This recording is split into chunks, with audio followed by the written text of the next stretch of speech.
राधे राधे आप सभी को। तो आप सभी का स्वागत है मेरे बाल गोपाल चैनल पे, तो मेरे लड्डू गोपाल चैनल पे।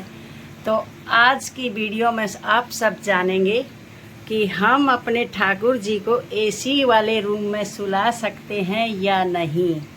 तो आज की वीडियो में आप सब यही जानेंगे।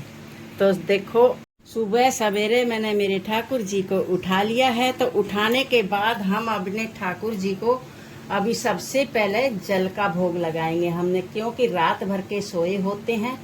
तो पूरी रात में जैसे उठते ही हमें प्यास लगती है, ऐसे उठते ही हमारे ठाकुर जी को भी लगती है। तो अपने ठाकुर जी को सुबह सवेरे थोड़ी जल्दी उठा के और जल पिला दे, और स्नान करवाने के बाद दूध, भोग, माखन, मिश्री, फ्रूट, जो भी आपने भोग लगाना है वो भोग आप स्नान के बाद करवा सकते हो।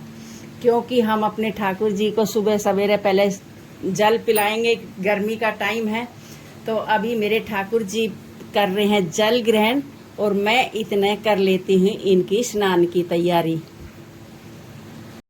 तो अभी हमने हमारे तीनों ठाकुर जी विराजमान कर दिए हैं। हमने पानी में थोड़ा सा पंचामृत मिला दिया है, थोड़ा फूल डाल दिए हैं, क्योंकि हमारे ठाकुर जी को पंचामृत से और फूलों से बहुत ठंडक प्रदान होती है, बहुत ठंडक मिलती है। तो अपने ठाकुर जी को फूलों से, पंचामृत से, चंदन से स्नान जरूर करवाएं।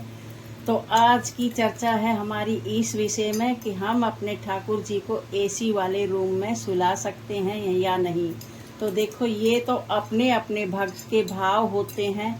वो सोचते हैं कि हम तो एसी के मज़ा ले रहे हैं और हमारे ठाकुर जी छोटे से मंदिर में और गर्मी में विराजमान है। तो ये अपने अपने भक्त के भाव होते हैं। तो अगर जो आप अपने ठाकुर जी को, और एक ने मेरे से पूछा, क्या दीदी हम अपने ठाकुर जी को अपने रूम में सुला सकते हैं या अपने बेड पे सुला सकते हैं। तो देखो, अपने रूम में एसी की हवा में ज़रूर सुला सकते हो। अगर जो आपके पास जगह कम है तो आप अपने रूम में सुला सकते हो, लेकिन अब ठाकुर जी को एसी के सामने बिल्कुल ना सुलाए, क्योंकि हमारे छोटे से ठाकुर जी है। और एसी का तापमान भी थोड़ा सा कम रखें, क्योंकि हमारे छोटे से बच्चे हैं। जैसे हम अपने बच्चे का ध्यान रखते हैं, ऐसे ही हमने अपने ठाकुर जी का ध्यान रखना है। तो आप बिल्कुल सुला सकते हो। और अगर जो आप अपने रूम में सुला रहे हो तो अपनी शुद्धता का ज़रूर ध्यान रखें, क्योंकि किसी किसी के पास एक ही रूम होता है और वहीं हमारे ठाकुर जी होते हैं, और वहीं हमें रहना है, खाना है, सोना है। तो देखो, आप अपने ठाकुर जी को मंदिर में ही रखें। मंदिर में रखने के बाद आप छोटा पंखा लगा सकते हैं, या आपके पास पंखा रखने की व्यवस्था नहीं है तो आप हाथ से एक छोटा बीजना बना के अपने ठाकुर जी के पास रख सकते हैं। जबकि हमारे ठाकुर जी को गर्मी लगे तो हमारे ठाकुर जी खुद अपनी हवा कर ले। तो ये लो जी, बात ही बातों में मेरे ठाकुर जी का हो गया है स्नान। अभी कर लेती हूँ मैं मेरे ठाकुर जी को तैयार। तो मेरे ठाकुर जी इतने खुश होते हैं पंचामृत से स्नान करके, बहुत ज़्यादा।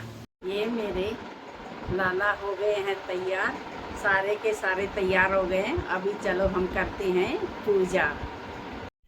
आप भी करो मेरे ठाकुर जी के, मेरी राधा रानी के, सभी के श्रृंगार दर्शन। ये मेरे ठाकुर जी की सेवा, पूजा, स्नान सब हो चुका है। और आज हमारी चर्चा थी वीडियो में कि हम अपने ठाकुर जी को एसी कूलर की हवा में सुला सकते हैं या नहीं सुला सकते हैं। तो हाँ, आप सुला सकते हो, लेकिन एसी का टेम्परेचर थोड़ा कम रखना है और एसी के सामने हमारे ठाकुर जी को नहीं सुलाना है, क्योंकि हमारे छोटे बालक हैं।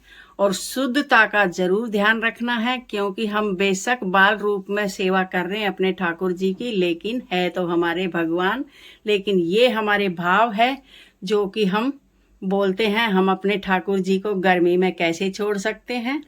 तो ये हम सब भक्तों के भाव होते हैं।